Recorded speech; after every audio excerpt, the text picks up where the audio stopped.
regional back to DC. And Ham's right. I just got off the call with Ham. With not so many of you. Ham's correct. Maybe I should have taken the SL because it stopped being everywhere. But anyway, so if there's noise, we'll just have to work through it. I had a great trip in New York.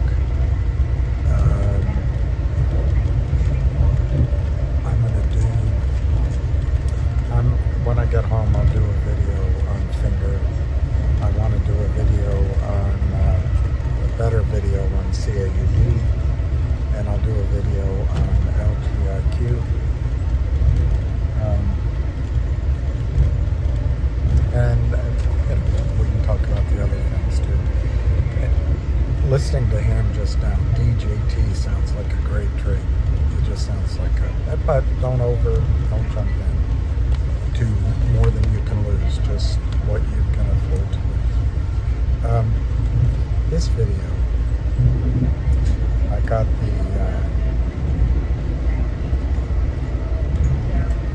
the Wall Street Journal again, and as I bought it, I noticed NATO faces Russia and its own problems, and I thought that I would share with you. I had to go buy this book,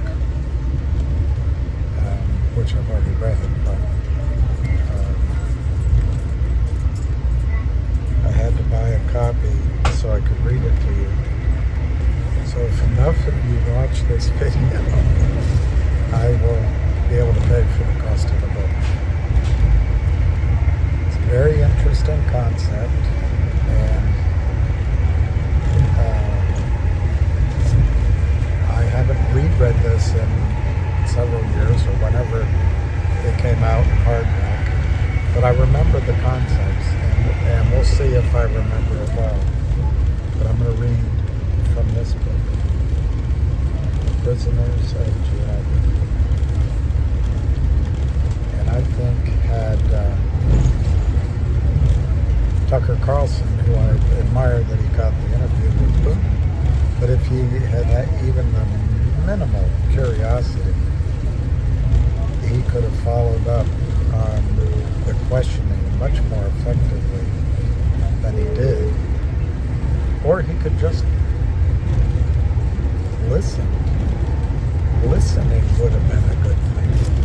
Anyway, I'm going to read this to you. This is going to be your education and mine, from, because it's been years since I read it, but your education on why war in the Ukraine is complete idiocy, and to have they're apparently the State Department is announcing that the Ukraine's going to join NATO. It's your future. This could push to World War III. And when Putin says it could, I think we should listen.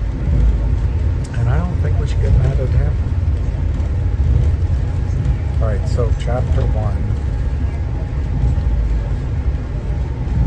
The name of this book is Prisoners of Geography, 10 maps that explain everything about the world. Oh, it's book 1.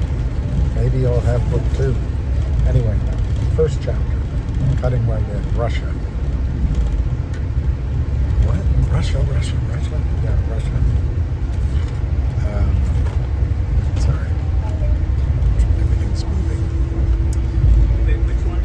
And the subheadline is vastus. And that's not, in Russian, that's wastus. Of very great area or extent, immense, sorry. Right, here we go. Russia is vast. It is the vastest, immense. It is 6 million square miles vast. 11 time zones vast. It is the largest country in the world. I knew you all knew that. It's forests, lakes, rivers, frozen tundra, steppe. Grassroots, GCC, Cleveland. It's a multiracial organization. I'm going to embarrass myself. Taiga, and mountains are all vast. This size has long seeped into our collective conscious. I feel like Wherever we are, there is Russia, perhaps to our east or west, or to our north or south. But there is the Russian bear. It is no coincidence that the bear is the symbol of this immense size. There it sits, sometimes hibernating, sometimes growling, majestic but ferocious. Bear is a Russian word, but the Russians are also wary of calling this animal by its name, fearful of conjuring up its darker side. They call it medved, the one who likes honey, medved. At least 120,000 of these medveds live in a country that bestrides Europe and Asia. To the west of the Ural Mountains is European Russia. To their east is Siberia, stretching all the way to the Bering Sea and the Pacific Ocean. Even in the 21st century, to cross it by train, Russia takes 6 days. Russia's leaders, can you imagine? It takes 6 days by train. Russia's leaders must look across these distances and differences and formulate policy accordingly. For several centuries now, they have looked in all directions, but concentrated mostly westward. When writers seek to get to the heart of the bear, they often use Winston Churchill's famous observation of Russia, "You know what's coming," made in 1939. It's a riddle wrapped in a mystery inside an enigma. But few go on to complete the sentence, which ends, "But perhaps there is a key." That key is Russian national interest. And there you go. This is what Tucker Carlson, for some reason, couldn't expand his intellect to talk about. The key to the mystery is Russian national interest. 7 years later, Churchill used that key to unlock his version of the answer to the riddle, asserting, quote, "I am convinced that there is nothing they admire so much as strength, and there is nothing for which they have less respect for than for weakness, especially military weakness." He could have been talking about the current Russian leadership, which, despite being now wrapped in the cloak of democracy, remains authoritarian in its nature, with national interest still at its core. When Vladimir Putin isn't thinking about God and mountains, he's thinking about pizza. In particular, the shape of a slice of pizza, a wedge. The thin end of this wedge is Poland. Here, the vast North European plain stretching from France to the Urals, which extend 1,000 miles south to north, forming the Urals, forming a natural boundary between Europe and Asia. So let me start. That was the aside he put in the sentence. Let me read the sentence again. Here, this wedge, Poland. Here, the vast North European plain, stretching from France to the Urals, the mountains, is only 300 miles wide.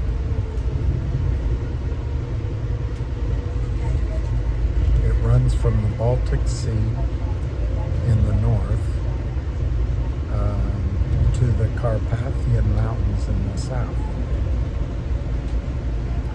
The North European plain encompasses all of western and northern France, Belgium, the Netherlands, northern Germany, and nearly all of Poland. From a Russian perspective, this is a double-edged sword. Poland represents a relatively narrow corridor into which Russia could drive its armed forces if necessary, and thus prevent an enemy from advancing towards Moscow. That's the idea. The Rus, Moskva, they have to protect Moscow. But from this point, the wedge begins to broaden. By the time you get to Russia's borders, from the beginning of Poland, it is more than 2,000 miles wide, this plain, this flat area. And it is flat all the way to Moscow and beyond. Even with a large army, you would be hard-pressed to defend in strength across this line. However, Russia has never been conquered from this direction, partially due to its strategic depth. By the time an army approaches Moscow, in about 3 minutes, we will arrive. Philadelphia 33 station coming up next. Please start taking the time to gather all your personal belongings. Make sure you check the overhead racks and the area around you and start making your way to the nearest exit. Philadelphia 30th Street, next stop. okay, so by the time an army approaches Moscow, from this direction, it already has unsustainably long supply lines, a mistake that Napoleon made in 1812 and that another guy made in 1941. I don't think I'm allowed to use his name on this democratic platform. Likewise, in the Russian Far East, it is geography that protects Russia. It is difficult to move an army from Asia up into the Asian Russia. There's not that much to attack except for snow, and you could only get as far as the Urals, the mountains that separate Asia from Europe. You would then end up holding a massive piece of territory in difficult conditions with long supply lines and the ever-present risk of a counterattack. You might think that no one is intent on invading Russia, but that is not how the Russians see it, and with good reason. In the past 500 years, listen to this, in the past 500 years, this didn't interest Tucker Carlson, but in the past 500 years, the United States has only been around since 1776. I guess you could start earlier than that. In 500 years, they have been invaded several times from the west. The Poles came across the North European plain, which we just explained is Poland, but they came across the North European plain in 1605, followed by the Swedes under Charles XII in 1708. Charles XII is interesting, if I remember correctly. That's Sweden. He stopped, he went on a period of abstinence to win wars. That's how I remember it. It was a long time. But his reward, again, as I remember history, he was in the trenches or in some vehicle. I think it was in the trenches. He stuck his head up to take a look, and a bullet caught him right in the head. So, anyway, so the Poles came across the North European plain, that piece of the slice of pie that is Poland, in 1605, followed by the Swedes under Charles XII in 1708, the French under Napoleon in 1812, and the Germans twice. Norm MacDonald. They should tell Germany, we're not going to let you be a country. Because whenever you start a war, you take on the world. And he says it wasn't even close. They almost won. Anyway, the Germans twice in both world wars, 1914 and 1941. Looking at it another way, if you count from Napoleon's invasion of 1812, but this time include the Crimean War of 1853 to 56 and the two world wars up to 1945, then... You're now arriving Philadelphia, 30th Street, now arriving. Please be mindful of the gap as you exit the train. Once again, the station stop is Philadelphia, now arriving. It's a beautiful city. Then, the Russians were fighting on average in or around the North European plain once every 33 years. Once every 33 years. Or twice in an average person's lifetime. Or 3 times in an old person's lifetime. A lot of activity on this train.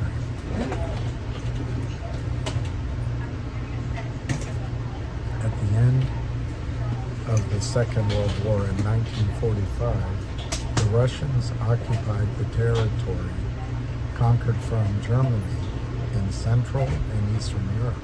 I think that's good. I mean, we don't have to have... So that's the Iron Curtain, some of which then became part of the USSR as it increasingly began to resemble the old Russian Empire. In 1949, the North Atlantic Treaty Organization, what we just talked about, NATO, and why would we push the bear's buttons and say that the Ukraine... the woman recently pushing all this is Victoria Nuland. To my best knowledge, she's of Jewish descent. Her husband is Jewish. And yet, they are pushing an alliance with the countries whose leadership sided with, and still, I think, in large part, remains true to the ideology that the second man, I can't use his name, One clarification. Napoleon made the mistake by invading Russia on that long 2,000 mile, how long was it? 2,000 miles wide, that plane. And then another guy did it in 1941. I don't think I can say his name. But what I don't understand is why are we aligning ourselves? And why would people who happen to be Jewish and are in power align ourselves with a government that, as I understand it, big parts of it, even to this day, are simpatico with the guy that invaded Russia in 1941. It's mind-boggling. Once again, the stop is Philadelphia. Last call for Philadelphia. Don't let you stop. Last call Philadelphia. A lot of activity going on around me. Everyone has their own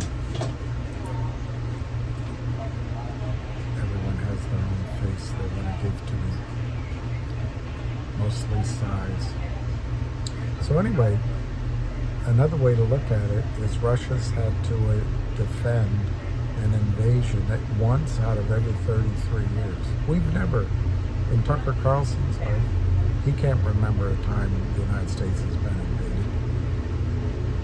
At the end of the Second World War in 1945, the Russians occupied the territory conquered from Germany. Passenger passengers boarding here in Philadelphia. Anyone searching for business class is the very first car. Business class is the Central first car. and Eastern Our Europe. designated quiet car will be the second car with the lights turned down. Cafe car, set up the train.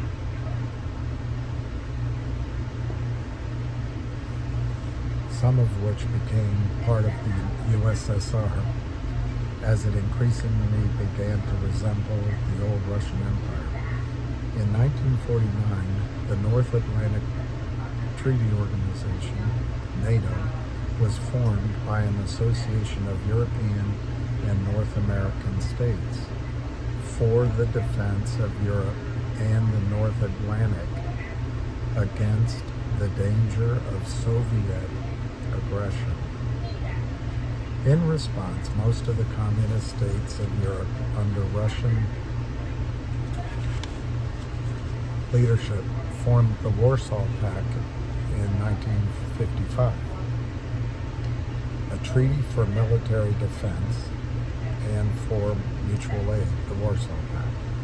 The pact was supposed to be made of iron, but in hindsight, by the early 1980s, it was rusting.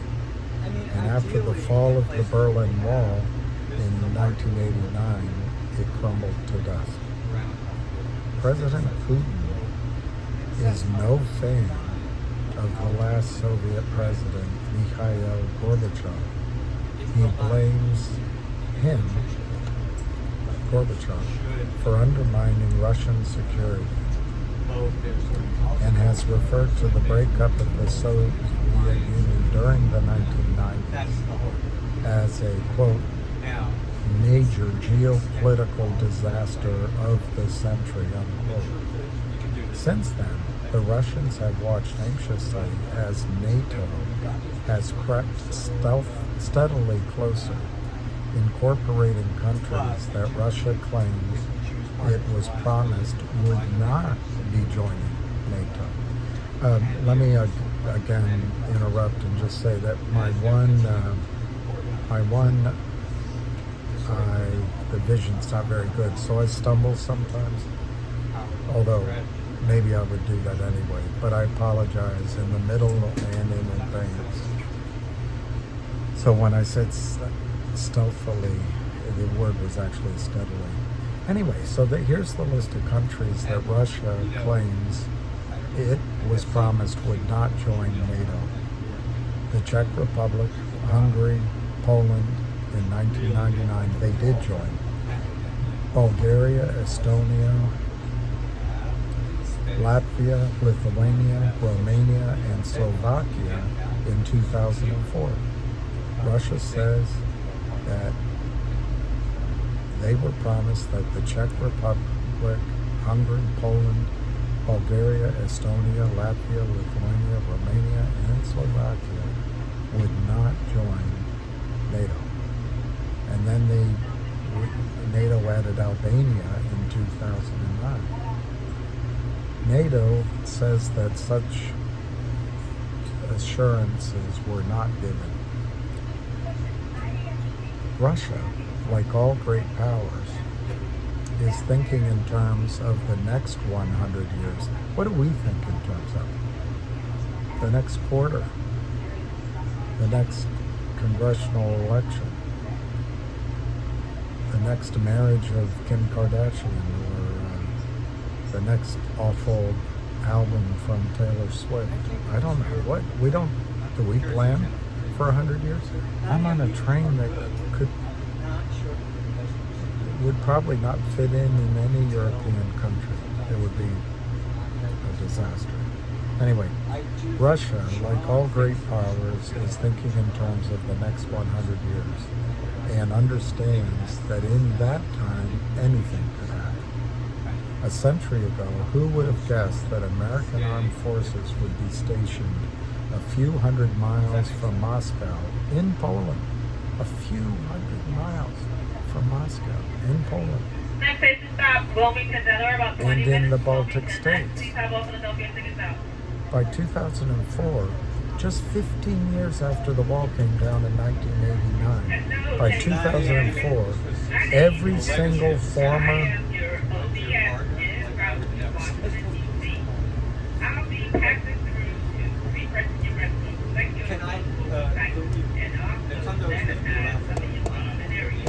I'd like to wish you a wonderful Wednesday, and thank you, Johnny Amtrak. Everyone, have a fan.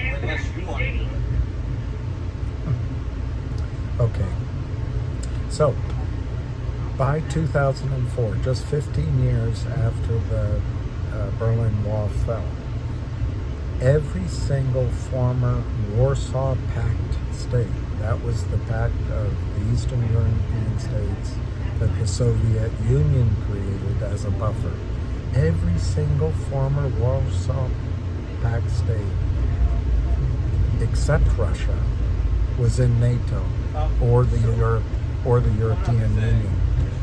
NATO or the European Union. The Moscow administration mind has been concentrated by that and by Russia's history. Russia as a concept, okay, so this is where Tucker, his eyes glazed over, but Putin was trying to give him a history lesson. Russia as a concept that dates back to the 9th century, and a loose federation of East Slavic tribes known as the Kievan Rus, the Kievan Rus, which was based in Kiev and other towns along the Dnieper River, which is now Ukraine.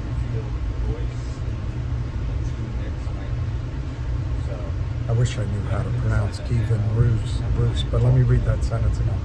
Russia as a concept dates back to the 9th century and a loose federation of East Slavic tribes known as Kievan Rus, which was based in Kiev and other towns along the Dnieper River in what is now Ukraine. The Mongols, expanding their empire, continually attacked the region from the south and the east, eventually overrunning it in the 13th century. The fledgling Russia then relocated northeast. They went northeast. They relocated in and around the city of Moscow. This early Russia, known as the Grand Principality of Muscovy, was indefensible. It was indefensible. There were no mountains, no deserts, and a few rivers. In all directions lay flat land, and across the steppe to the south and east were the Mongols. The invader could advance at a place of his choosing, and there were few natural defensive positions to occupy. Enter Ivan Grozny, Ivan the Terrible, the first Tsar.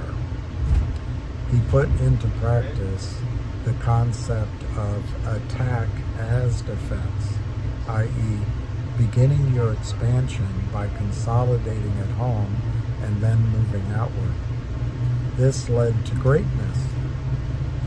Here was a man to give support to the theory that individuals can change history. Without his character of both utter ruthlessness and vision, Russian history would be different. The fledgling Russia had begun a moderate expansion under Ivan's grandfather, Ivan the Great.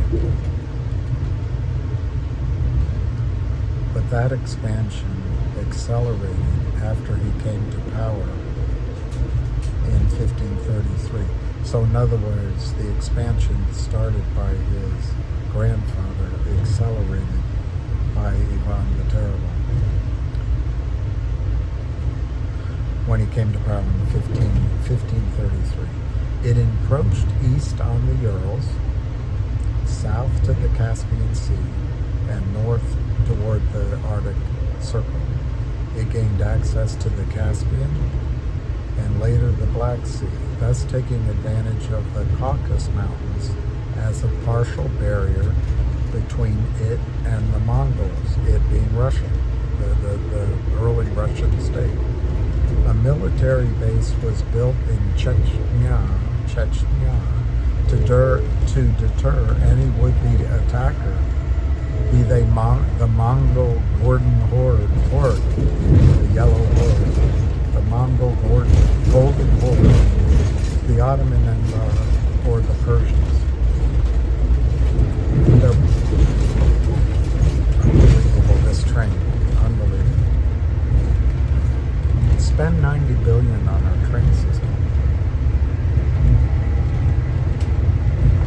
Okay, so as Ivan the Great made this expansion in the 16th century, now the Russians had a partial buffer zone and a hinterland, strategic deck, somewhere to fall back to in the case of invasion. No one was going to attack them in force from the Arctic Sea, nor fight their way over the Urals to get to them. Their land was becoming what we now know as Russia. And to get to it from the south or the southeast, you had to have a huge army and a very long supply line, and you had to fight your way past defensive positions. In the 18th century, Russia, under Peter the Great, who founded the Russian Empire in 1721, and then Empress Catherine the Great, looked westward toward Europe, expanding the empire to become one of the great powers of Europe, driven chiefly by trade and nationalism. A more secure and powerful Russia was now able to occupy Ukraine and reach the Carpathian Mountains. It took over most of what we now know as the Baltic states, Lithuania, Latvia, Estonia. Excuse me. Thus, it was protected from any incursion via land that way or from the Baltic Sea. Now, there was a huge ring around Moscow that was the heart of the country. Moscow was the heart of the country.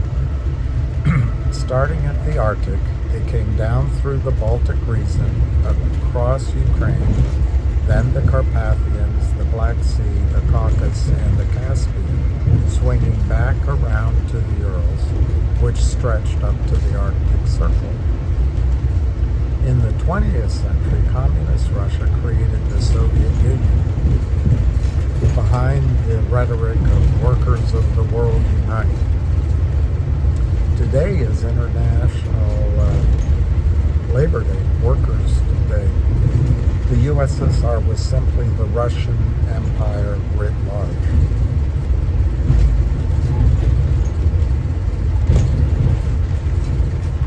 After the Second World War, it stretched from the Pacific to Berlin, from the Arctic to the borders of Afghanistan, a superpower economically, politically, and militarily, rivaled only by the United States, back when we had statesmen. So, how big is the biggest country in the world? Russia is twice the size of the United States, or China, 5 times the size of India, 70 times the size of the UK. However, it has a relatively small population, 144 million, fewer people than Nigeria or Pakistan. Its agricultural growing season is short, and it struggles to adequately distribute what is grown around the 11 time zones that Moscow governs. Russia, up to the Urals, is a European power. This is the Slavophile issue. Russia, up to the Urals, is a European power insofar as it borders the European landmass, but it is not an Asian power despite bordering on Kazakhstan, Mongolia, China, and North Korea, and having maritime borders with several countries, including Japan and the United States. Former U.S. vice presidential candidate Sarah Palin was mocked when she was heard as saying, quote, You can actually see Russia from land here in Alaska. I thought the line was, a line which morphed in media coverage to, you can see Russia from my house. What she really said was, you can see Russia from land here in Alaska, from an island in Alaska. She was right. A Russian island in the Bering Strait is 2.5 miles from an American island in the strait, little Diomede Island, and can be seen with the naked eye. You can indeed see Russia from America.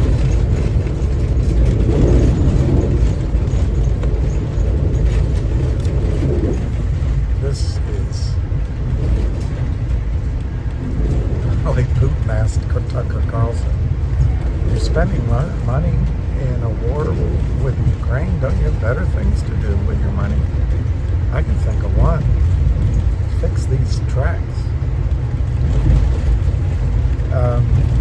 Could you imagine high-speed trains from Miami to Boston, or just from DC to New York to Boston, and then out to Chicago? Wow.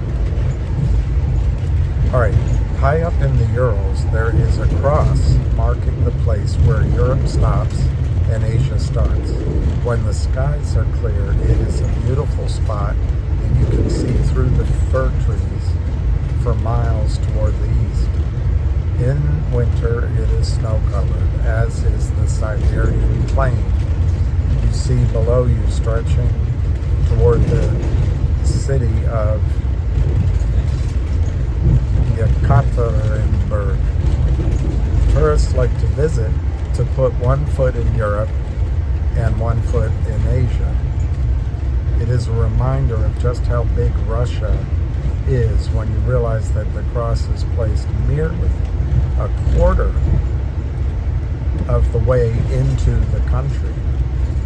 You may have traveled 1,500 miles from St. Petersburg through western Russia to get to the Urals, but you still have another 4,500 miles to go before reaching the Bering Strait and a possible sighting of Ms. Palin from across Alaska in the United States. Anyway, shortly after the fall of the Soviet Union, this author was in the Urals at the point where Europe becomes Asia, accompanied by a Russian camera crew. The cameraman was taciturn, stoic, grizzled, a veteran of filming, and was the son of the Red Army's cameraman who had filmed a great deal of footage during the German siege of Stalingrad. I asked him, so are you European or are you Asian? He reflected on this for a few seconds. That's the Slavophile, Asia, Russia, Europe. He reflected on this question and replied, neither. I am Russian. Whatever its European credentials, Russia is not an Asian power for many reasons. Although 75% of its territory is in Asia, only 22% of its population lives there. Siberia may be Russia's treasure chest, containing the majority of the mineral wealth, oil, and gas, but it is a harsh land, freezing for months on end, with vast forest, taiga, poor soil for farming, and large stretches of swampland. Only 2 railway networks run west-east, the Trans-Siberian and the Baikal-Amur Main Line. There are few transport routes. There are few transport routes leading north to south, so no easy way for Russia to project power southward into modern Mongolia or China. It lacks the manpower and the supply lines to do so. China may well eventually control parts of Siberia in the long run. But this would all be through Russia's declining birth rate and Chinese immigration moving north. Already as far west as the swampy West Siberian plain, between the Urals in the west and the Yenisei River, 1,000 miles to the east, you can see Chinese restaurants in most of the towns and cities. Oh Yangtze, river full of fish. You can see Chinese restaurants in the towns and cities. Many different businesses are coming. The empty, depopulated spaces of Russia's Far East are even more likely to come under Chinese control, cultural and even political control. When you move outside of the Russian heartland, much of the population in the Russian Federation is not ethically Russian and pays little allegiance to Moscow, which results in an aggressive security system similar to the one in Soviet days. During that era, the Soviet era, Russia was effectively a colonial power ruling over nations of people who felt they had nothing in common with their masters. Parts of the Russian Federation, for example, Chechnya and Dagestan in the Caucasus, still feel that way.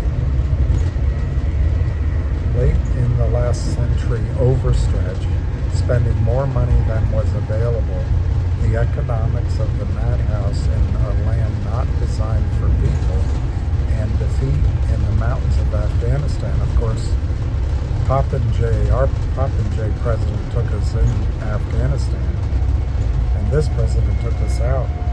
Send the passengers in just a few minutes we will arrive. Wilmington, Delaware. Wilmington is our next stop. Please start taking the time to gather your personal belongings and make your way towards the nearest exit. Once again, Wilmington coming up shortly.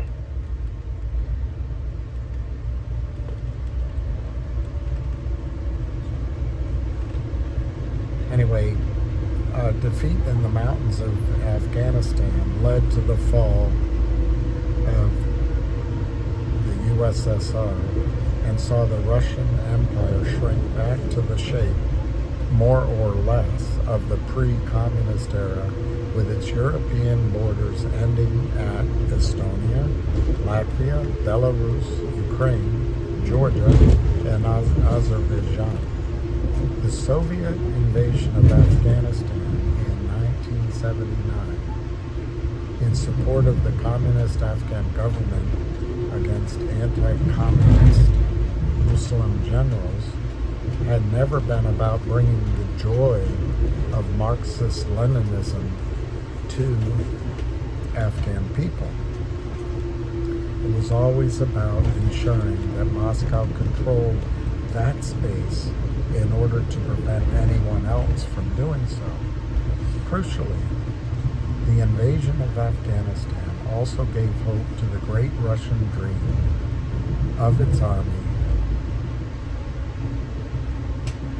to be able to, quote, wash their boots in the warm waters of the Indian Ocean, unquote, in the words of the ultra-nationalistic Russian politician Vladimir Zhirinovsky, and thus achieve what it never had, a warm water port where the water does not freeze in the winter each year.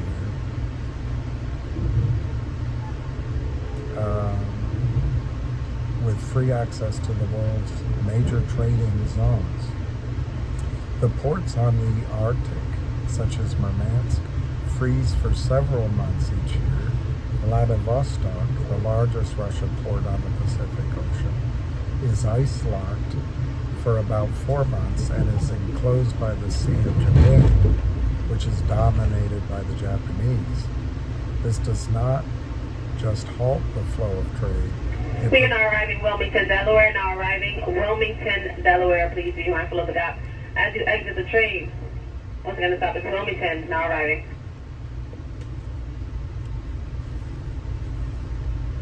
It prevents the Russian fleet from operating as a global power. In addition, waterborne transport is much cheaper than land or airport routes. I mean, obviously, it's cheaper to send things by ship. However, the warm water open sea lane stream has seeped away from Moscow, further now perhaps than for 200 years. The Afghan experience is sometimes called Russia's Vietnam, so we went in again. But it was more than that. The plains of Kandahar and the mountains of the Hindu Kush prove the rule that Afghan is the graveyard of empires. This lack of a warm water port with direct access to the oceans has always been Russia's Achilles heel. Last call, Wilmington, Delaware. Last call for Wilmington. Attention passengers. Business class is the very first car on this train. Business class is the first car. The quiet car will be the second car with the lights turned down. Quiet car, second car. Quiet car, second car. Business class, first car. Last call, Wilmington, Delaware.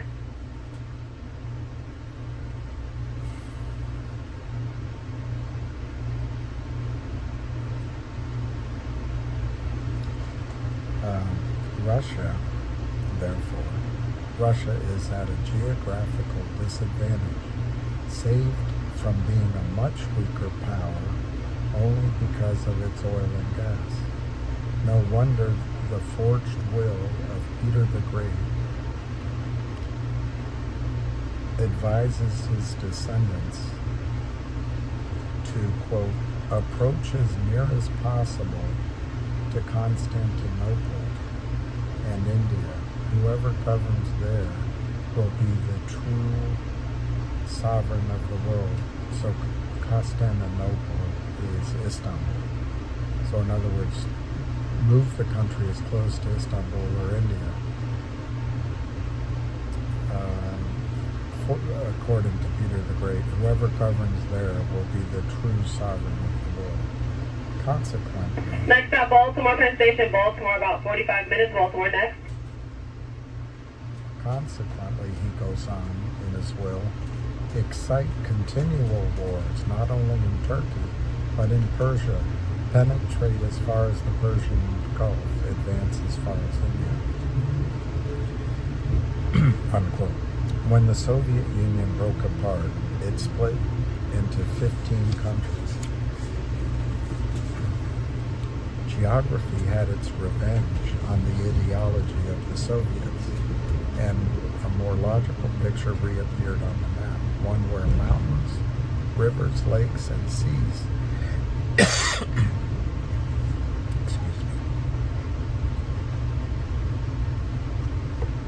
delineate where people live, how they are separated from each other, and thus how they develop different languages and customs. The exception to this rule are the stands, such as Tajikistan, whose borders are deliberately drawn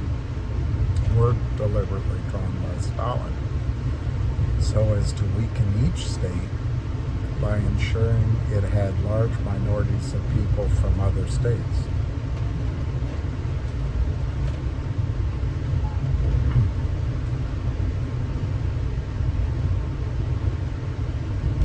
If you take the long view of history, and most diplomats and military planners do, then there is still everything to play for in each of the states that formerly made up the Union of Soviet Socialist Republic, plus some of those previously in the Warsaw Pact military alliance.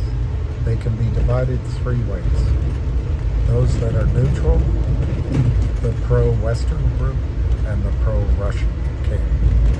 The neutral countries, Uzbekistan, Azerbaijan, Turkmenistan, are those with fewer reasons to ally themselves with Russia or the West.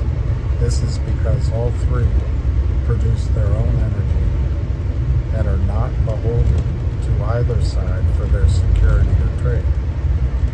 In the pro-Russian camp are Kazakhstan, Kyrgyzstan, Tajikistan, Belarus, and Armenia. Their economies are tied to Russia in the way that much of eastern Ukraine's economy is. Another reason for the rebellion there. The largest of these, Kazakhstan, leans towards Russia diplomatically, and its large Russian minority population is well integrated. Of the five, Kazakhstan, Belarus, Armenia, Kyrgyzstan have joined the Russian-led Eurasian Economic Union, a sort of poor man's EU, which celebrated its first anniversary in January 2016. All of these, including Tajikistan, are in a military alliance with Russia called the Collective Security Treaty Organization, the CSTO. The CSTO suffers from not having a name you can boil down to one word, and from being a watered-down Warsaw bloc. Russia maintains a military presence in Kyrgyzstan, Tajikistan, and Armenia. Okay, then there are the pro-Western counties formerly in the Warsaw Pact, but now they're all in NATO. Imagine that. They're all in NATO and or the EU. They are Poland, Latvia, Lithuania, Estonia, the Czech Republic, Bulgaria, Hungary, Slovakia, Albania, and Romania. By no coincidence, many are among the states who suffered the most under Soviet tyranny.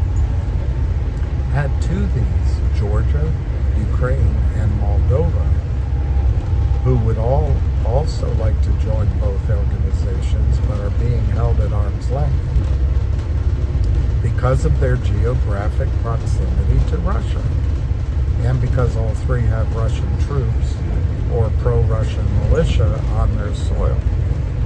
NATO membership of any of these three, the three are Georgia, Ukraine, and Moldova. NATO membership of any of these three could spark a war. And what's the United States calling for right now? It's in the headlines today.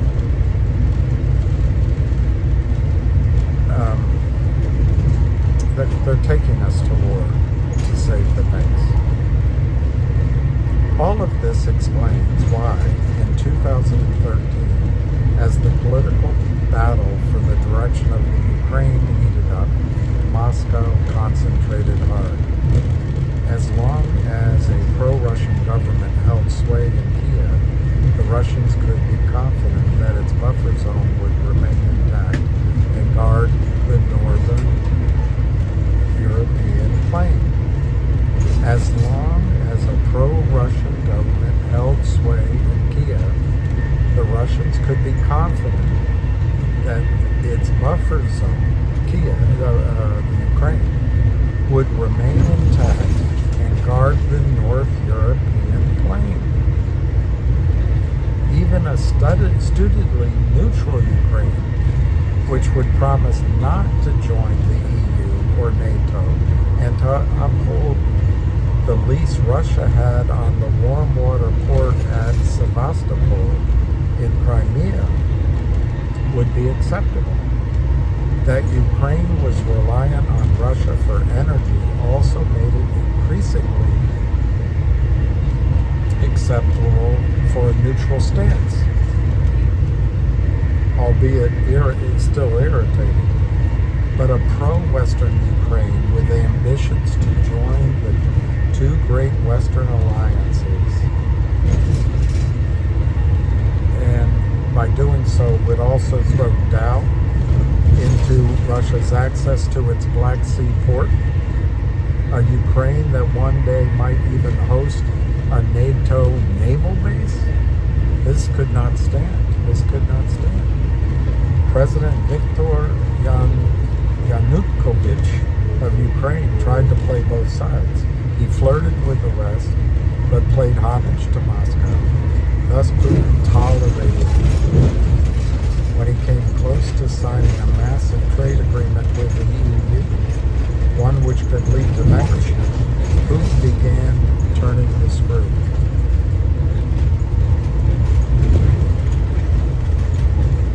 For the Russian foreign policy elite, membership in the EU is simply a stalking horse for membership in NATO. And for Russia, Ukrainian membership in NATO is a red line.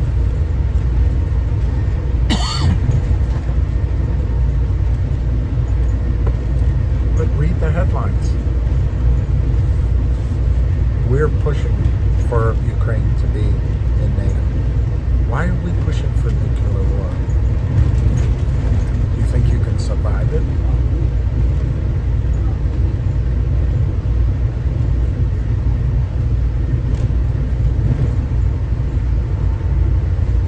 Putin piled the pressure on Yanukovych, made him an offer he could not refuse, and the Ukrainian president scrambled out of the EU deal and made a pact with Moscow, thus sparking the protests that were eventually to overthrow Yanukovych. The Germans and the Americans had backed the opposition parties, with Berlin in particular seeing former world boxing champion turned politician Vitaly Klitschko as their main. The West was pulling Ukraine intellectually and economically toward itself, while helping pro-Western Ukrainians push it westward by training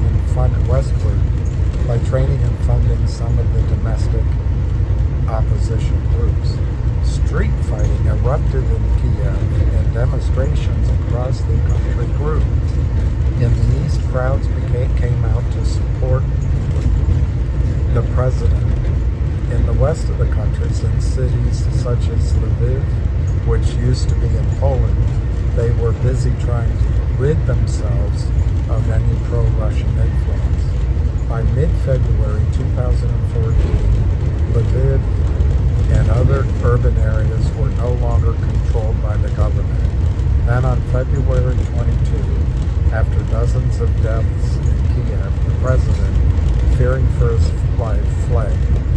Anti-Russian factions, some of which were pro-Western and some pro-fascist, took over the government. From that moment, the die was cast. President Putin did not have much of a choice. He had to annex Crimea, which contained not only many Russian-speaking Ukrainians, but most of the port of Sevastopol. This geographic imperative and the whole eastward movement of NATO is exactly what Putin had in mind in a speech about the annexation when he said, quote, Russia found itself in a position it could not retreat from. If you compress the spring all the way to its limit, it will snap back hard. You must always remember this, unquote. Sevastopol is Russia's only true major warm water port. However, access out of the Black Sea into the Mediterranean is restricted by the Montreux Convention of 1936, which gave Turkey, now a NATO member, control of the Bosphorus. Russian naval ships do transit the strait, but in limited numbers, and this would not be permitted in the event of conflict. Even after crossing the Bosphorus, the Russians need to navigate the Aegean Sea before accessing. Thank you.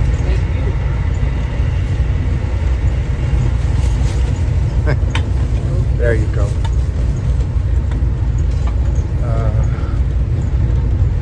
Even after crossing the Bosphorus, the Russians need to navigate the Aegean Sea before accessing the Mediterranean, and would still have either to cross the Strait of Gibraltar to gain access to the Atlantic Ocean, or be allowed down the the Suez Canal to reach the Indian Ocean.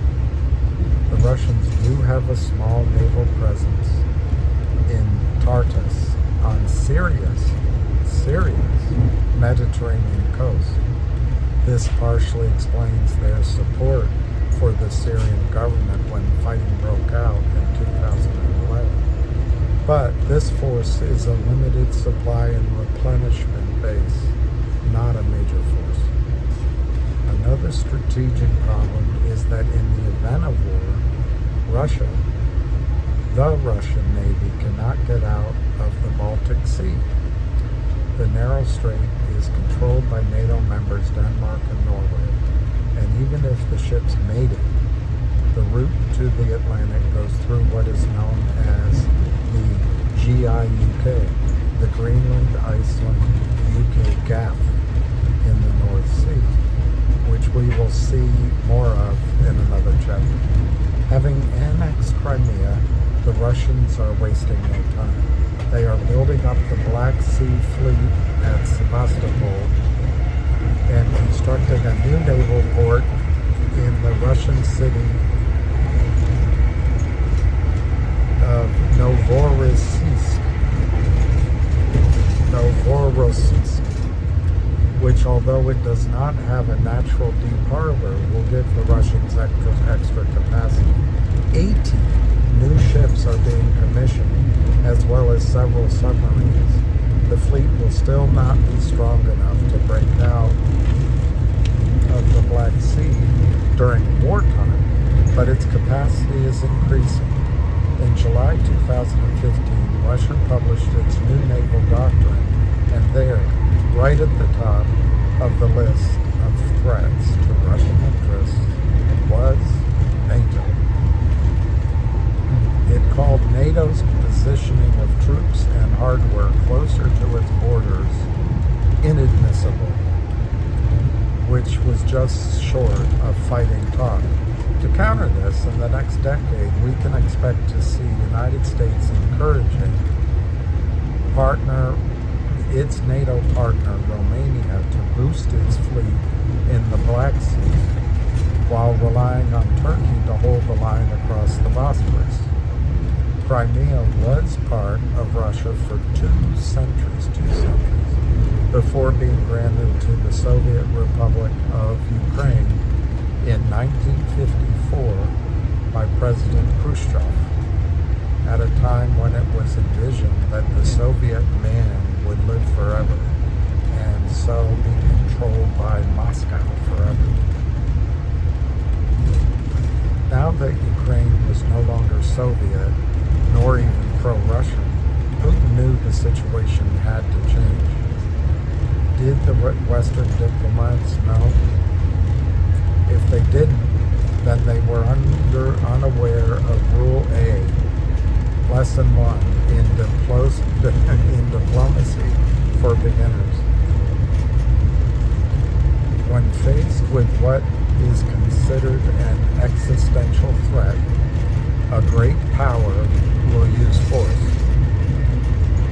If they were aware, then they must be considered they must have considered Putin's annexation of Crimea a price worth paying for pulling Ukraine into modern Europe and the Western sphere of influence.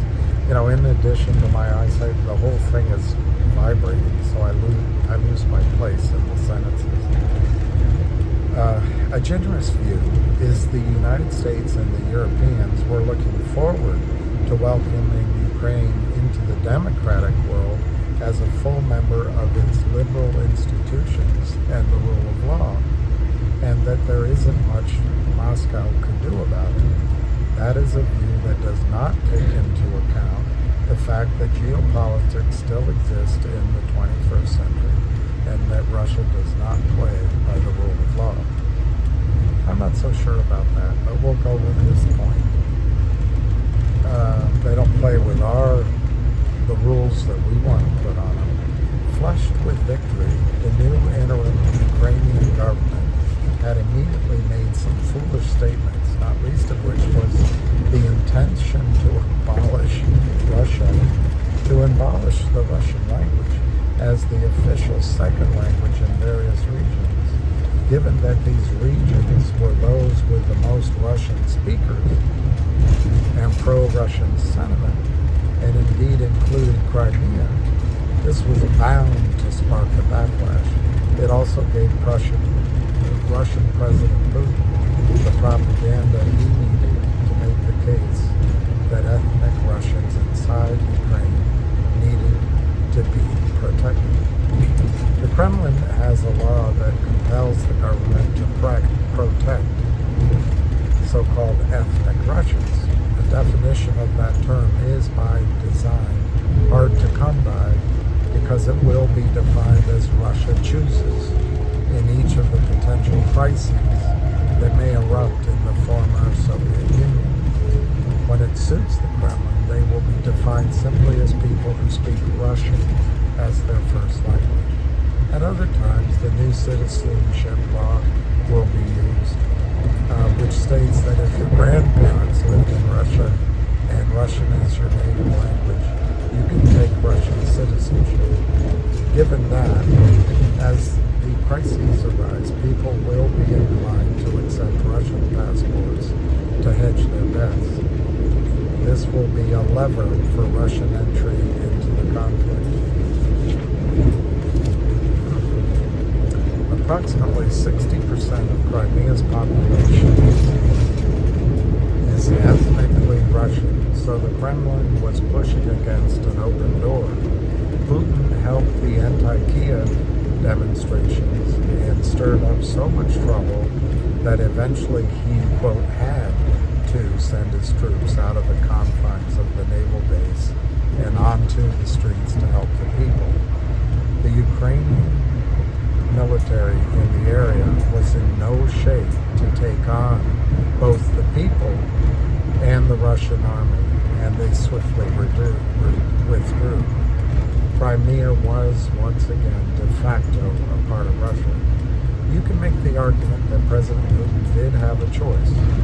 He could have respected the territorial integrity of Ukraine, but given that he was dealing with the geographic hand, the geography that God has dealt Russia, this was never really an option.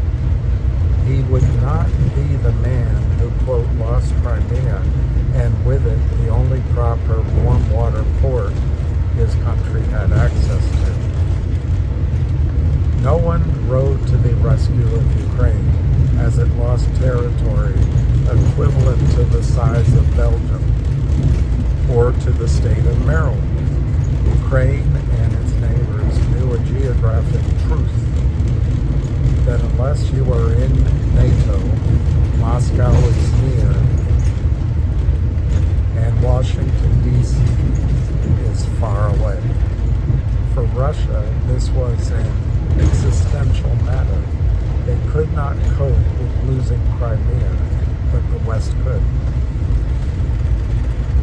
The EU imposed limited sanctions, limited because several European countries, Germany among them, are reliant on Russian energy to heat their homes in the winter.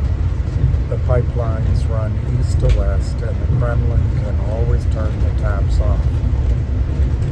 Energy as a political power will be deployed time and again in the coming years, and the concept of ethnic Russians will be used to justify whatever moves Russia makes. In a speech in 2014, President Putin briefly referred to the Novorossiya or New Russia. Novorossiya or New Russia. The Kremlin watchers took a deep breath.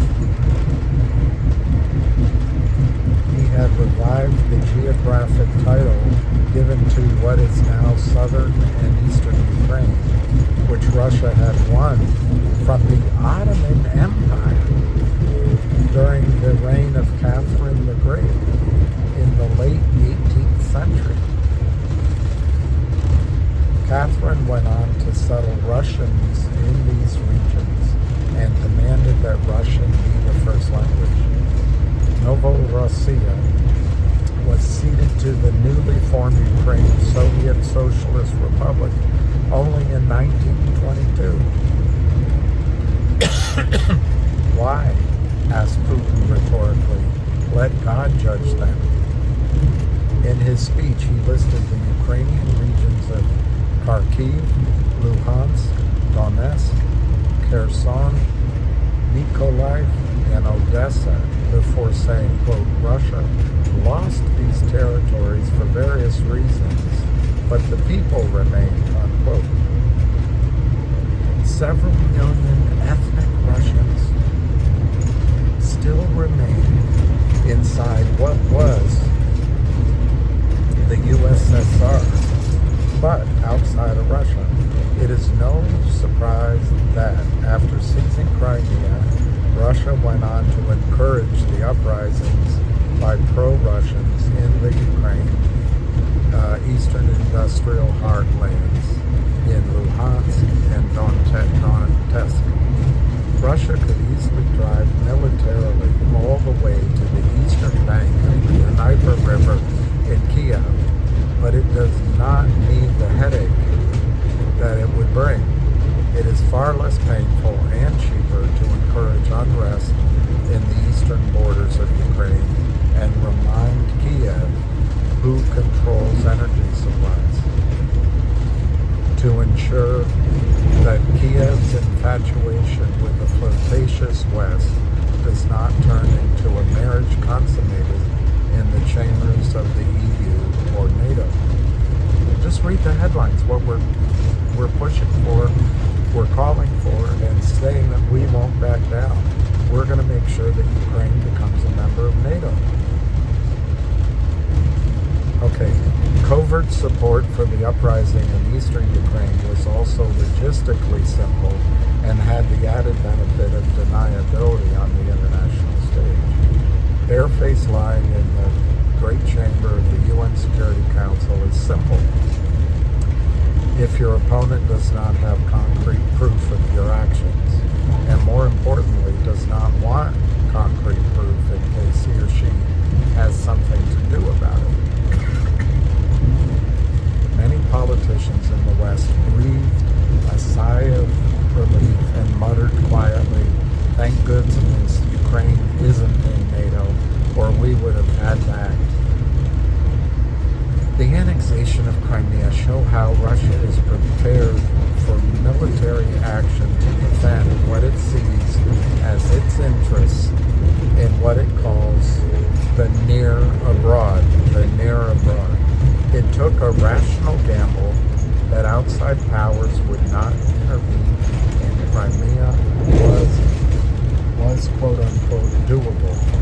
It is close to Russia, could be supplied across the Black Sea and the Sea of Azov, and could rely on internal support from large sections of the population of the peninsula. Russia has not finished with Ukraine yet, nor elsewhere, unless it feels threatened. Russia will probably not send its troops all the way into the Baltic states or any farther forward than it already is in Georgia, but it will push its power in Georgia, and in the this volatile period, further military action cannot be ruled out. However, just as Russia's actions in its war with Georgia in 2008 were a warning to NATO not to come any closer, so NATO's message to Russia during the summer of 2014 was, this far west and no farther. A handful of NATO warplanes were flown to the Baltic states. Military exercises were announced in Poland, and the Americans began planning to pre-position extra hardware as close to Russia as possible. At the same time, there was a flurry of diplomatic visits by defense and foreign ministers to the Baltic states, Georgia, Moldova, to reassure them of support. Some commentators poured scorn on the reaction, arguing that 6 RAF Eurofighter Typhoon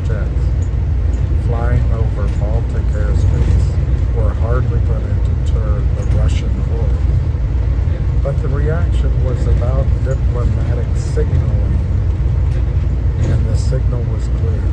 NATO is prepared to fight. Indeed, it would have to, because if it failed to react to an attack on a member state, it would instantly be obsolete. NATO would instantly be obsolete. The Americans, who are already edging toward a new foreign policy in which they feel less constrained by existing structures and are prepared to forge new ones as they perceive the need arises, are deeply unimpressed with the European countries' commitment to defense spending. In the case of the three Baltic states, NATO's position is clear, as they are all members of the alliance. Armed aggression against any of them by Russia would trigger Article 5 of NATO's founding charter, which states, quote, an armed attack against one or more NATO members in Europe or North America shall be considered an attack against them all, unquote. It was this kind of language that started World War I, and goes on to say NATO will come to the rescue if necessary. Article 5 was invoked after the terrorist attacks in the United States on September 11, 2001, paving the way for NATO involvement in Afghanistan. President Putin is a student of history. He appears to have learned the lessons of the Soviet years, in which Russia overstretched itself and was forced to contract. An overt assault on the Baltic states would likewise be overstretching and is unlikely, especially if NATO and its political masters ensure that Putin understands their signals. At the beginning of 2016, the Russian president sent his own signal. He changed the wording of Russia's overall military strategy document and went further than the naval strategy paper of 2015. For the first time, the U.S. was named as a, quote, and, quote, external threat. Can you believe it? To Russia. Russia does not have to send an armament division into Latvia, Lithuania, or Estonia to influence events there. But if it ever does, it would justify the action by claiming that large Russian communities there are being discriminated against. In both Estonia and Latvia, approximately 1 in 4 people are ethnically Russian. And in Lithuania, it's 5.8%. In Estonia, the Russian speakers say they are underrepresented in the government, and thousands do not have any form of citizenship. This does not mean they want to be part of Russia, but they are one of the levers Russia can pull to influence events. The Russian-speaking population in the Baltics can be stirred up to making life difficult. There are existing, fully funded political parties already representing many of them. Russia also controls the central heating in the homes of the Baltic people. It can set the price people pay for their heating bills each month, and if it chooses, simply turn the heating off. Russia will continue to push its interests in the Baltic states. They are one of the weak links in its defense since the collapse of the USSR. Another breach in the wall they would prefer to see forming an arc, the wall, being built. It's a wall of states, but they like it to form an arc from the Baltic Sea south, then southeast, connecting the Urals. This brings up another gap in the wall, and for another reason Moscow views as a potential buffer state. Firmly in the Kremlin's sights is Moldova. All right. I might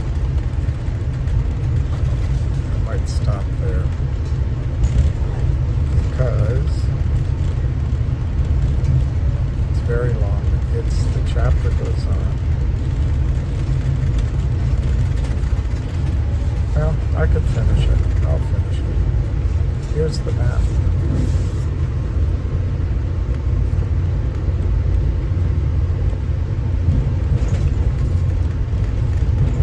It's vibrating. Moldova represents a different problem for all sides. An attack on the country by Russia would necessitate crossing through Ukraine, over the Dnieper River, and then over another sovereign border into Moldova. It could be done at the cost of significant loss of life and by using Odessa as a staging post. But there would be no deniability. Although it might not trigger war with NATO, Moldova is not yet a member. It could provoke sanctions against Moscow at a level hitherto unseen and confirm what this writer believes to already be the case, that the cooling relationship between Russia and the West is already a new Cold War. This was unnecessary. Hillary lost the election. We didn't have to blame it on Russia. But that's just anyway. Why would the Russians want Moldova? Because as the Carpathian Mountains curve around the southwest to become the Transylvanian Alps,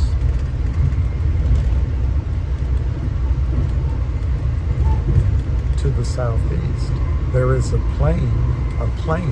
flat area leading down to the Black Sea. That plain can also be thought of as a flat corridor into Russia. And just as the Russians would prefer to control the North European plain at its narrow point in Poland, so they would like to control the plain by the Black Sea, also known as Moldova, in the region formerly known as Bessarabia. Let me see if I can point it out to you. Right here. Right here. Here's Russia, the Black Sea, but here's this plain.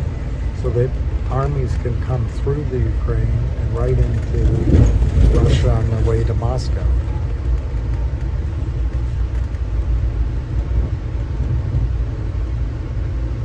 After the Crimean War, which was fought between Russian and Western European allies to protect Ottoman Turkey from Russia, the 1856 Treaty of Paris returned parts of Bessarabia to Moldova, thus cutting Russia off from the Danube River.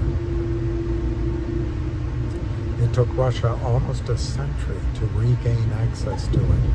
But with the collapse of the Soviet Union, once more Russia had to retreat eastward.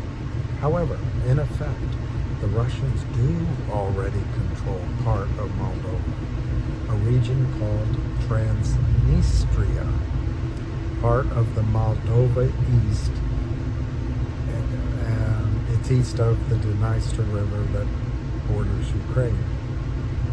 Oh yeah, it's Moldova is between Romania and Ukraine, but on Moldova's eastern side is Transnistria.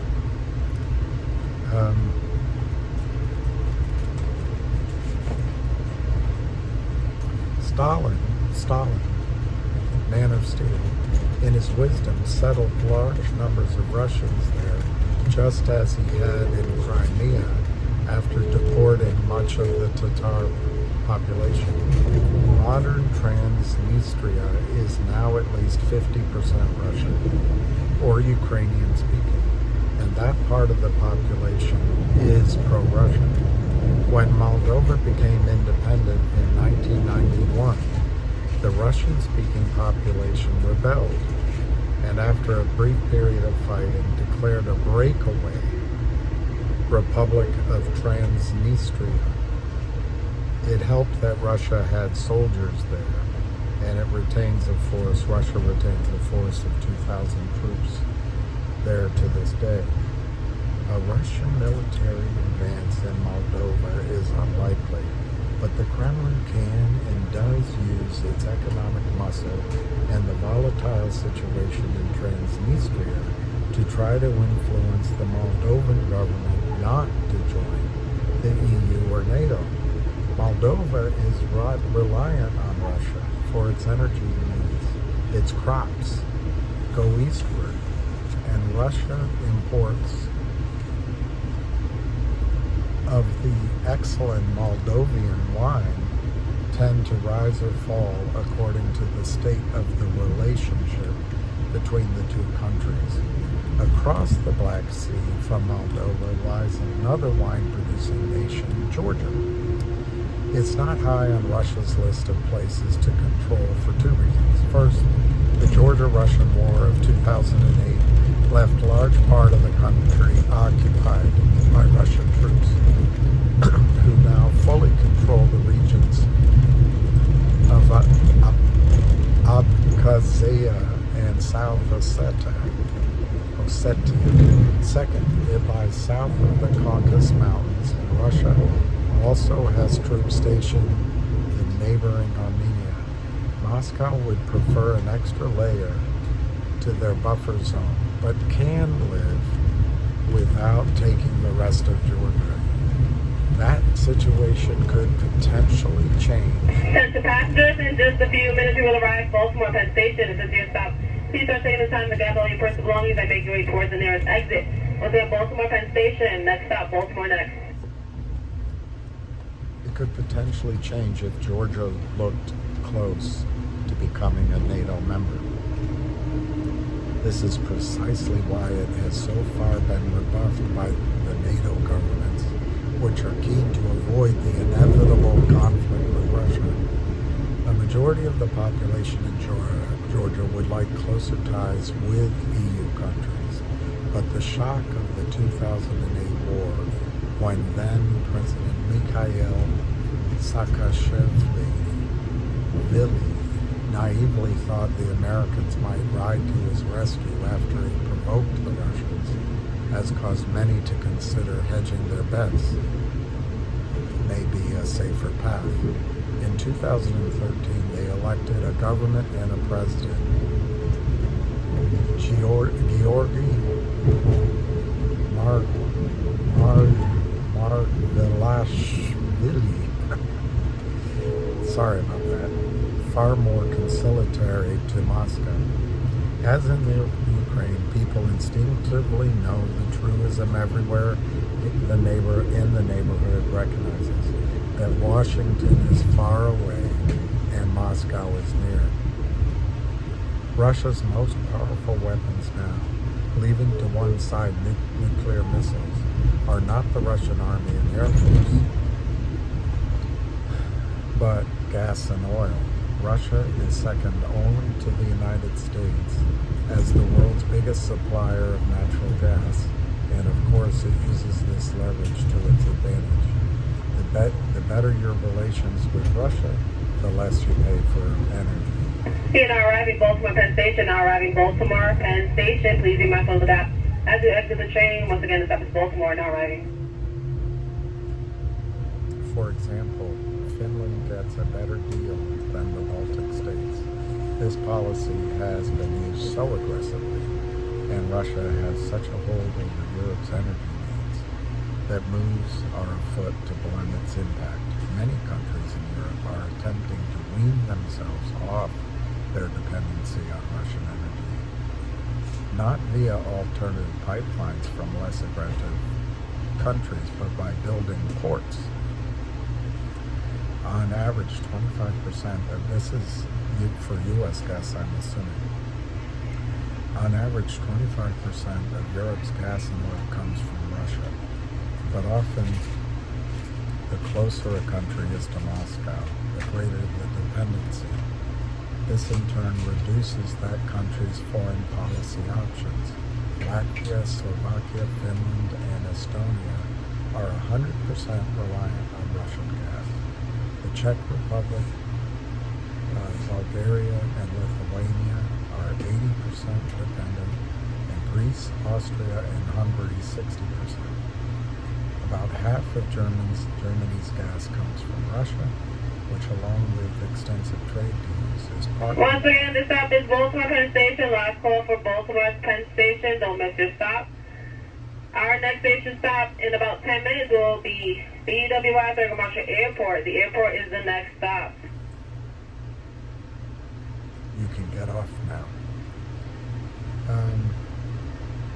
So half of Germany's gas supplies come from Russia, which, along with trade deals, is why German politicians tend to be slower to criticize the Kremlin for aggressive behavior than a country such as Britain, which not only has a low 13% dependency, but also has its own gas-producing industry, including reserves of up to 9 months' supply. There are several major pipeline routes running east to west out of Russia, some for oil and some for gas. It is the gas lines that are the most important. In the north, via the Baltic Sea, is the Nord Stream route, which connects directly to Germany. Below that, cutting through Belarus, is the Yamal pipeline, which feeds Poland and Germany. In the south, it's the Blue Stream, taking gas to Turkey via the Black Sea. Until early 2015, there was a planned project called South Stream, which was due to use the same route but branch off to Hungary, Austria, Serbia, Bulgaria, and Italy. South Stream was Russia's attempt to ensure that even during disputes with Ukraine, it would still have a major route to large markets in Western Europe and the Balkans. Several EU countries put pressure on their neighbors to reject the plan, and Bulgaria effectively pulled the plug on the project by saying the pipelines would not come across its territory. President Putin reacted by reaching out to Turkey with a new proposal, sometimes known as Turk Stream. Russia's South Stream and Turk Stream projects to circumvent Ukraine followed the price disputes between the two states of 2005 and 2010, which at various times cut the gas supply to 18 countries. European nations that stood to benefit from South Stream were markedly more restrained in their criticism of Russia during the Crimea crisis of 2014. Enter the Americans, with a win-win strategy for the United States and Europe, noting that Europe wants gas and not wanting to be seen as weak in the face of Russian foreign policy. The Americans believe they have the answer. The massive boom in shale gas production in the United States is not only enabling the United States to be self-sufficient in energy, that's not completely true, but also to sell its surplus to one of the great energy consumers, Europe. To do this, the gas needs to be liquefied and shipped across the Atlantic. This in turn requires liquefied natural gas, LNG, terminals and ports to be built along the European coastlines to receive the cargo and then turn it back into gas. Washington is already approving licenses for export facilities, and Europe is beginning a long-term project to build more LNG terminals. Poland and Lithuania are constructing LNG terminals, and other countries such as the Czech Republic want to build pipelines connecting to those terminals, knowing they could then Again, the stop benefit. is Baltimore Penn Station. The stop is Baltimore. Attention passengers boarding here. This is Amtrak train 131. This is not a BARC train. Amtrak tickets only. Hamlet's right. I should have taken the fast train. So the Czech Republic knows by doing so, setting up pipelines, they could then benefit not just from American liquefied gas, but also supplies from North Africa and the Middle East. The Kremlin would no longer be able to turn the taps off. 2 more pages. Just hang in there, 2 more pages. The Russians, seeing the long-term danger, point out that piped gas is cheaper than LNG, and President Putin, with a "what did I ever do wrong" expression on his face, says that Europe already has a reliable and cheaper source of gas coming from his country.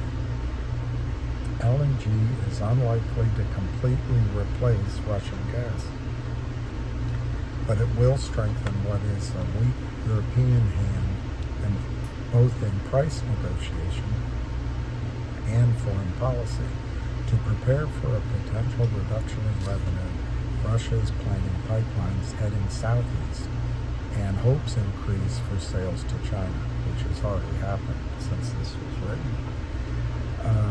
This is an economic battle based on geography, and one of the modern examples where technology is being utilized in an attempt to beat geographic restraints of earlier eras. A lot was made of the economic pain Russia suffered in 2014 when the price fell below $50 for oil, and lower still in 2015. Moscow's 2016 budget and predicted spending for 2017 was based on prices of $50 oil. That's how long ago this came out. That's how long ago I read it. And even though Russia began pumping record levels of oil, it knows it cannot balance the book. Russia loses about $2 billion in revenue for each dollar drop in the price of oil, and the Russian economy duly took the hit. But look now where oil is. Oil's up. Oil is up, bringing great hardship to many ordinary people. But predictions of the collapse of the state were wide of the mark. Russia will struggle to find its huge increase in military spending to fund it. That's my eyesight. Russia will struggle to fund its huge increase in military spending. But despite the difficulties, the World Bank predicts that in the second half of this decade, the economy will grow slightly. Well, and so far in this decade, Russia's economy is growing big league. If the new discoveries of vast amounts of oil in Arctic's Kara Sea can be brought to shore, the growth will be healthier.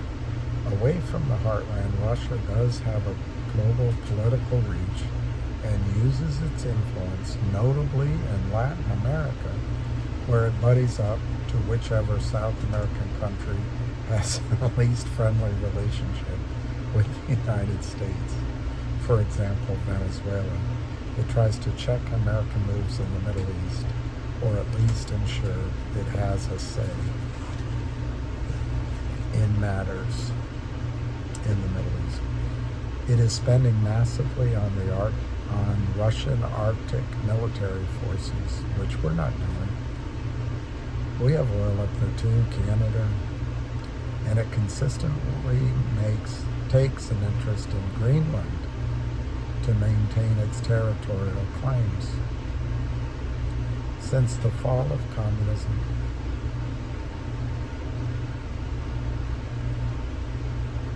it has focused less on Africa, but maintains what influence it can there, albeit in a losing battle with China. There's also France.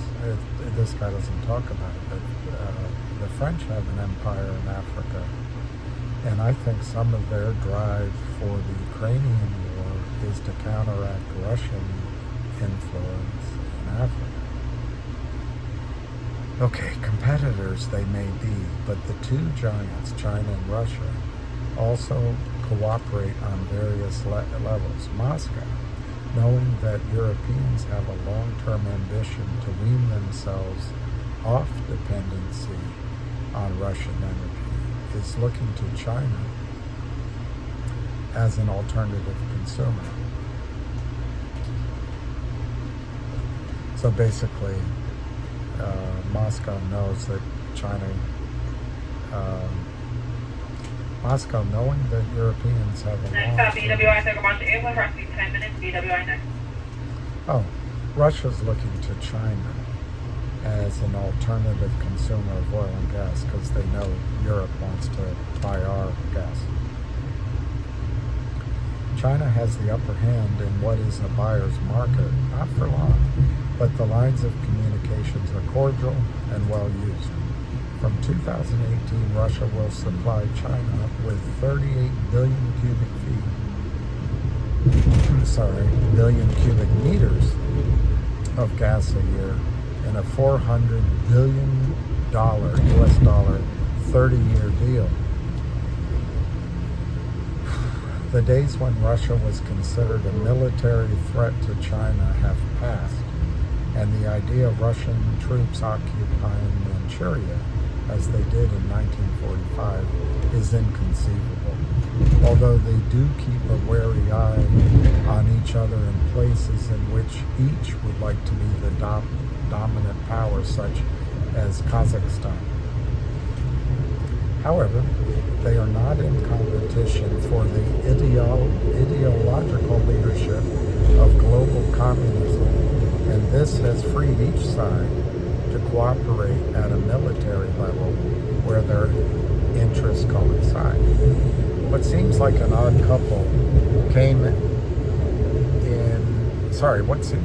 example came in May 2015 when they conducted joint military live fire exercises in the Mediterranean. The Mediterranean, Beijing's push into a sea 9,000 miles from home, was part of its attempt to extend its naval reach around the globe. Moscow has designs on the gas fields in the Mediterranean, is courting Greece, and wants to protect its small naval port on the Syrian coast. In addition, both sides are quite happy to annoy the NATO powers in the region, including the American Sixth Fleet, based in Naples. At home, Russia is facing many challenges, not least of which is demographic. The sharp decline in population growth may have been arrested, but it still remains a problem. The average lifespan for Russian men is below 65, ranking Russia in the bottom half of the world's 193 UN member states. I'm not sure we're doing all that much better anymore with the drugs, the weird stuff coming in through the border. And there are now only 144 million Russians, excluding Crimea. From the Grand Principality of Muscovy through Peter the Great, Stalin, and now Putin, each Russian leader has been confronted by the same problems. It doesn't matter if the ideology of those in control is czarist, communist, or crony capitalist. The seaports still freeze, and the North European plain is still flat. Strip out the lines of nation states, and the map Ivan the Terrible confronted is the same one Vladimir Putin is faced with to this day.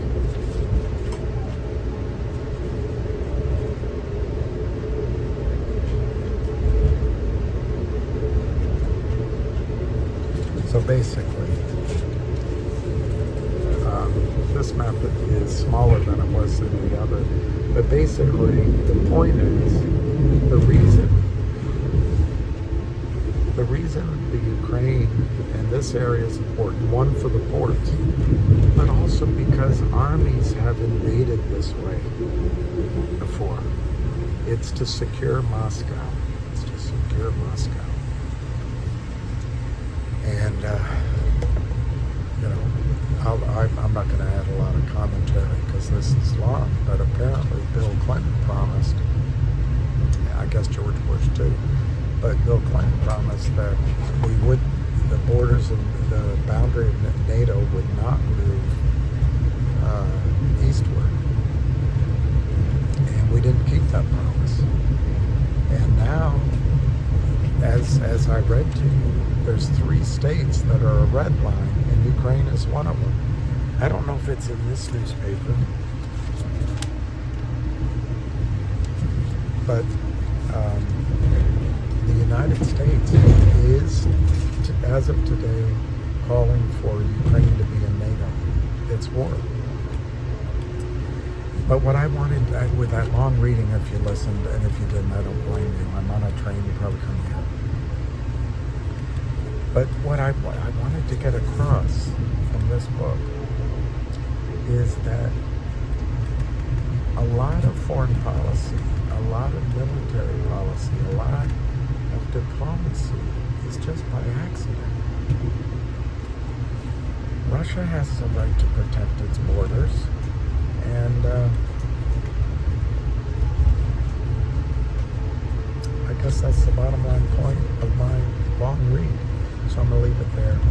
I can't believe how long that was. I thought it was going to be 20 minutes. So, begging your pardon, I hope it was interesting, and we'll talk together soon.